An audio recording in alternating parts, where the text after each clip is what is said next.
Hair ট্রান্সপ্লান্টের সময় আমরা আপনার যেই জায়গা থেকে চুলটা কালেক্ট করব মেইনলি হচ্ছে পিছনের দিক।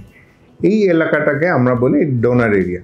এই ডোনার এরিয়ার মধ্যে একটা টার্ম আছে সেফ ডোনার এরিয়া, মানে যেই জায়গা থেকে চুলটা নিলে সেটা পরবর্তীতে পড়ার সম্ভাবনা কম। আমরা হেয়ার ট্রান্সপ্লান্ট সার্জন হিসেবে যাদের সেকেন্ড টাইম আমাদের হেয়ার ট্রান্সপ্লান্ট করতে হয়, সেখানে আমরা অনেক জায়গায় পেয়ে থাকি যে তার আগে যে গ্রাফটটা করা হয়েছিল চুলগুলো সেফ ডোনার এরিয়ার বাইরে থেকে নেওয়া হয়েছিল, এই কারণেই ওনার গ্রাফট ফেলিয়ার রেটটা বেশি ছিল। সুতরাং সেফ ডোনার এরিয়া সম্পর্কে আইডিয়া থাকাটা খুবই জরুরি। আমরা যে কোনো ট্রান্সপ্লান্টে যাওয়ার আগে তার সেফ ডোনার এরিয়া ক্যালকুলেশনের মাধ্যমেই কিন্তু আপনাকে আমরা কি পরিমাণে চুল দিতে পারবো সেটা নির্ধারণ করি। সুতরাং আপনারা আপনাদের ট্রান্সপ্লান্টের আগে অবশ্যই আপনার সার্জনের কাছ থেকে আপনার যেই ডোনার এরিয়াটা আছে সেটা সম্পর্কে জেনে নিন।